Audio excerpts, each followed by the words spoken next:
Hello, everyone, and welcome back to Mr. English Channel, where learning English is easy and fun.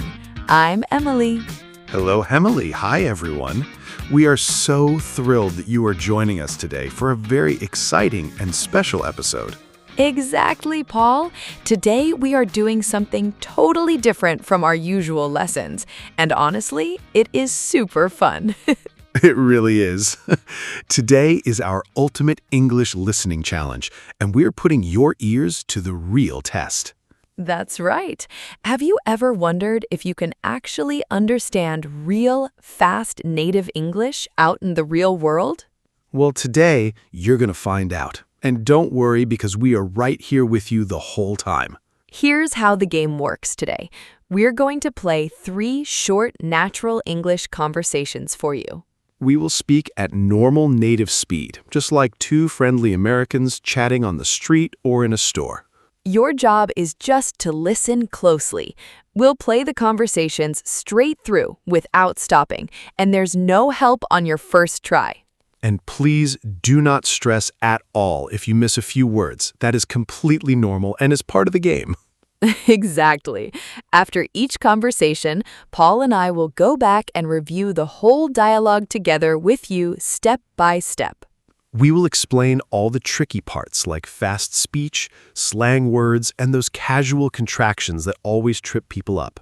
So make sure you stay with us until the very end so you can count your points and see how well you did.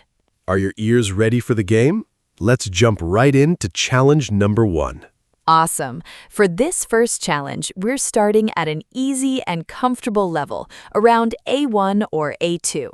Right. The situation is very common in daily life. 2 friends are texting and chatting about their plans for the weekend.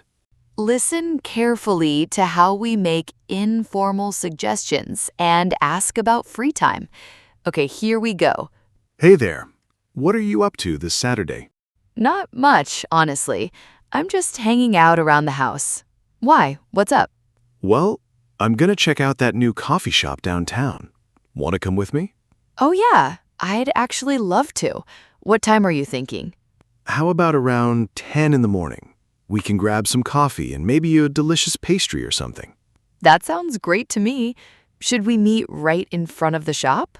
Yeah, perfect. I'll text you the exact address when I leave my house on Saturday. Awesome. I really can't wait to try their famous iced latte. Me too.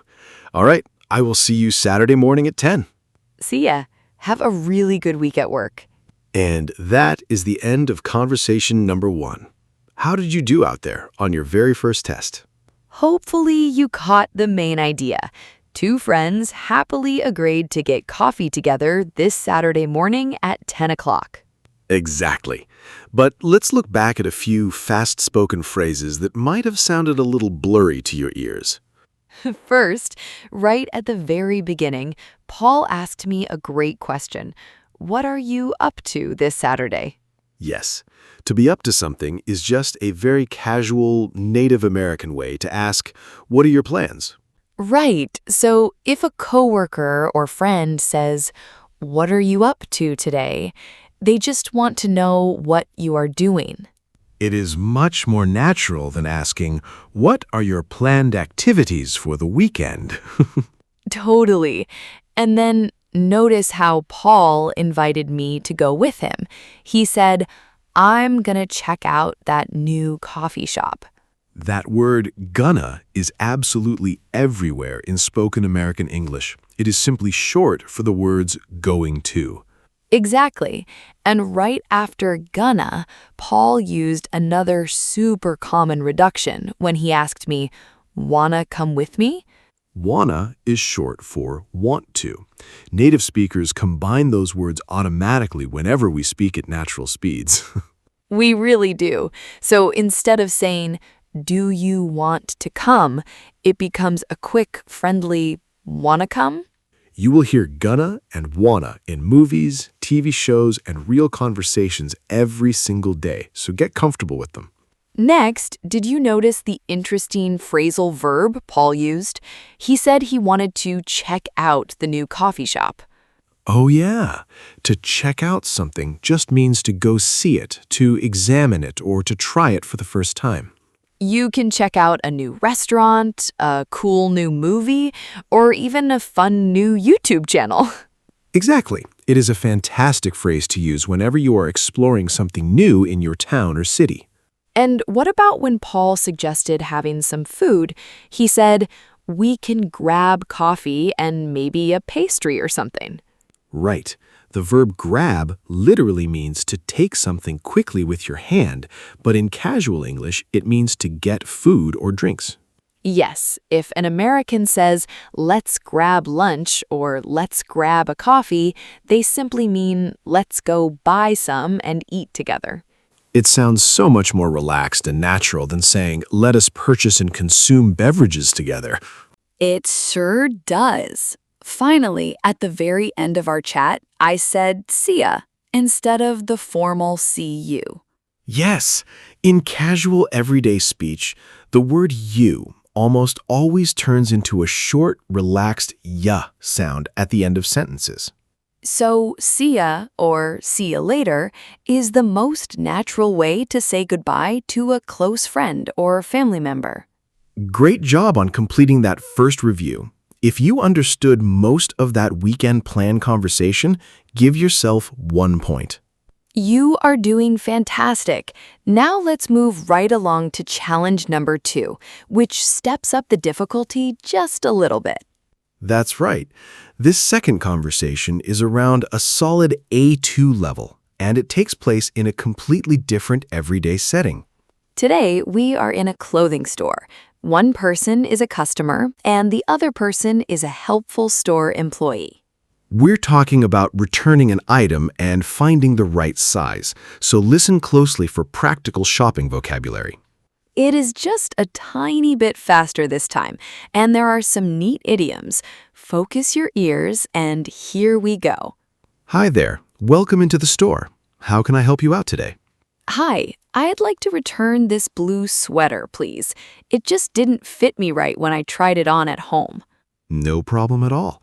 Do you happen to have the receipt and the original price tags still attached to it? Yep, everything is right here in the shopping bag. Is it okay if I exchange it for a different size instead of a refund? Sure thing. What size are you looking for today? This one you brought back is a medium. I think I really need a large. Do you have this exact same color in a large somewhere in the back room? Let me go take a quick look for you. Give me just a second to check our store stock. Thanks so much. I really love the bright color, so I fingers crossed that you have it. You're in luck. I actually found our very last large right on the top shelf in the back. Oh, wonderful. I will definitely take it. Thanks so much for checking back there for me. And time is up for conversation number 2. That was a super common real-life shopping situation, wasn't it? Yes, returning or exchanging clothes in a store can feel intimidating when you are using a second language, but you did great. Let's break down some of the natural retail vocabulary and spoken pronunciation that appeared in this dialogue. Right at the start of the scene, when I asked to return the sweater, I explained it didn't fit me right. That short verb, fit, is so important whenever you go shopping. If clothes don't fit, it means they are the wrong size. Exactly. If a shirt is too big, too small, or too tight, you simply tell the worker it doesn't fit. And notice how warmly I answered when Emily asked if she could make an exchange for a large size. You said, sure thing. That is a very friendly American expression that just means, yes, definitely, or absolutely. We use sure thing all day long in customer service and among friends. It sounds much warmer than just saying a flat yes. Next, did you hear how fast Paul spoke when he offered to go look for the larger sweater in the back room? I said, give me just a second to check our stock. But when I spoke at normal speed, how did give me sound? It sounded just like gimme. When native English speakers talk at normal conversational speed, give me blends together into gimme. Exactly. So in daily life, you will constantly hear people say, give me a second, give me a break, or give me a call later today. It is another one of those essential spoken reductions, just like gonna and wanna, that makes your listening skills so much sharper. And what about that vocabulary word I used right at the end of that sentence? I said I would check our stock. Oh, yeah. In a retail store, stock refers to the total amount of products or items they currently have available to sell. Right. So if an item is in stock, it means the store has it. If it is out of stock, it is completely gone. It is so useful to ask a store worker, "Do you have this in stock?" whenever you can't find your size on the shelf. Finally, when I walked back out with the large sweater in my hands, I used a super positive expression. I said, "You're in luck." Yes, if you tell someone you're in luck, it means something very good and fortunate just happened for them. Like finding the very last sweater in your exact size. That is definitely a moment of good luck. Absolutely. If you understood the main ideas and what happened during that shopping trip, add another point to your score. We're having so much fun testing our ears and practicing together today. How are you doing so far with the first two challenges? Did you understand both of them easily, or did that fast blended gimme catch you by surprise? Let us know in the comments below. And hey, if you're enjoying this interactive listening challenge format, please take just 1 second to hit that thumbs up like button right now. Don't forget to subscribe to Mr. English channel too, so you never miss our fun weekly videos and English speaking games. And if you have a friend or family member who is practicing their English, share this episode with them and see who gets the higher score. That would be a fun competition. Now it is time for our third and final challenge of the day, which is the ultimate test. Yes, this conversation steps up to an A2 to B1 level, and it is taking place over the telephone. Phone calls can feel extra tricky in a new language because you cannot see the other person's face or lip movements to get visual clues. Exactly, but please do not worry. The situation is very straightforward. Someone is calling a dental office to reschedule an appointment for next week. Listen closely for days of the week, specific times, and some very fast, natural pronunciation. Ready? Let's go. Good morning, Oak Tree Dental Clinic. This is Sarah speaking. How can I help you today? Hi, Sarah. My name's Mark. I'm gonna need to reschedule my cleaning appointment that I have set for this Thursday. I can certainly help you with that, Mark. Let me pull up your patient chart on my computer real quick. Thanks so much. Something came up at work unexpectedly, so I won't be able to make it in this week after all. I totally understand. I see your appointment right here for Thursday at 2. When would you like to come in instead? Do you happen to have any morning openings available next Tuesday or Wednesday? Let me check the dentist's schedule for next week. It looks like Tuesday morning is completely full right now. Oh, okay. What about Wednesday morning? Is there anything available around 9 or 10 o'clock? Yes, we actually just had a cancellation, so I can slot you in at 9:30 on Wednesday morning. Wow, that is absolutely perfect. 9:30 works great for my busy work schedule. Wonderful. I've got you moved to Wednesday at 9:30. We will send you an automated reminder text on Tuesday afternoon. Awesome. Thanks so much for all your help, Sarah. Have a really great afternoon. You too, Mark. We'll see you next week. Bye. Wow, that was fast and furious. That third dialogue was definitely our fastest and most natural conversation of the day. It really was. Phone conversations move quickly in real life, and medical offices always use very specific scheduling language when making appointments. Let's dive right in and unpack all those juicy vocabulary words and tricky pronunciation reductions from that phone call. First, Mark said right at the start that he needed to reschedule his appointment. That helpful prefix re means to do something again. Exactly. So to reschedule simply means to change the date or time of an existing appointment to a brand new schedule. If you ever need to change a doctor's visit or a business meeting, just say, I need to reschedule my appointment. And notice the fast pronunciation reduction Sarah used when she said she would look at his patient records on her screen. She said, let me pull up your chart. How did she pronounce the words let me in that quick sentence? She pronounced it as lemme. Just like give me turns into gimme, the words let me turn into lemme in fast, casual speech. That is a huge secret for improving your native listening. When you hear someone say, let me check, your brain automatically knows it means let me check. And did you catch the great phrasal verb Mark used to explain why he couldn't come to the clinic on Thursday? He said, something came up at work. To come up is such an important phrasal verb for everyday life and professional situations. Yes, when something comes up, it means an unexpected problem, event, or task happens suddenly that forces you to change your plans. If your boss suddenly calls an emergency meeting, you can text your friends, sorry, I can't meet for dinner, something came up at work. It is the most polite and common excuse to use because you don't have to explain all the boring private details.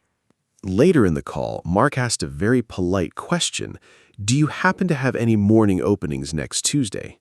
That phrase, do you happen to, is a wonderful, gentle way to ask if something is available or true without sounding too direct. Exactly. It sounds much softer and more polite than just demanding, do you have morning openings? It is fantastic for phone calls. And what about that vocabulary word, openings? Why didn't Mark just ask for an appointment time? In scheduling in business, an opening is an available time slot where a doctor, dentist, or professional is completely free to see you. Right. So when Sarah looked at the computer and saw that Tuesday was full, she checked Wednesday and happily found a cancellation. A cancellation happens when another patient calls to cancel their appointment, creating a brand new opening on the schedule just for you. And then Sarah used a very natural scheduling verb. She said, I can slot you in at 9:30 on Wednesday. Yes, to slot someone in means to place their name into an available time slot on a very busy calendar or schedule. You know, scheduling appointments on the phone is honestly one of the most challenging tasks for English learners to do. It really is, because native speakers talk quickly when giving times, like saying 9:30 instead of 9:30 a.m. Yes, in natural conversation, we almost never say AM or PM if the time of day is already obvious from the context. Exactly. Since Mark specifically asked for morning openings, 9:30 obviously meant 9:30 in the morning. Noticing small context clues like that is exactly how you build confidence and become a true master at English listening. If you understood why Mark needed to change his dental visit and the new time he received, give yourself your third and final point. Speaking of mastering your English, we know how hard it is to find native speakers to practice listening and speaking with every single day. That is exactly why we created Mr. English AI. It is your own personal super smart English learning assistant. With Mr. English AI, you can practice listening to real native voices, speaking out loud, and having fun, natural chats anytime you want. It is available 24 hours a day, 7 days a week, right on your smartphone or computer to help you improve much faster. Whether you want to practice job interviews, casual small talk, or tricky grammar, Mr. English AI is always patient and ready to chat. We put the direct link right down in the episode description below. So go click the link and try Mr. English AI today. And now, the exciting moment of truth has finally arrived. It is time to calculate your final score for today's big listening challenge. How many points did you score out of 3 today? Did you manage to get all 3 challenges completely right? If you scored a 3 out of 3, huge congratulations to you. Your English listening skills are really sharp and awesome. And if you scored a 2 a 1, or even a 0 today, please do not feel disappointed or discouraged at all. Exactly. Real spoken English is full of fast linking, casual slang, and tricky word reductions that take time and patient practice to get used to. Every single mistake you make is just a stepping stone that helps your brain recognize those fast native sounds next time. The most important thing is that you showed up and challenged yourself today, and that means you are making real, valuable progress. Please drop a comment below right now and tell us your final score from 0 to 3. We love reading every single comment. And remember to subscribe and like this video so we can keep making fun, interactive listening challenges for you every week. Thank you so much for spending your time and learning with us today. Keep practicing your listening, and we will see you next time. Bye, everyone. Happy learning and see you soon.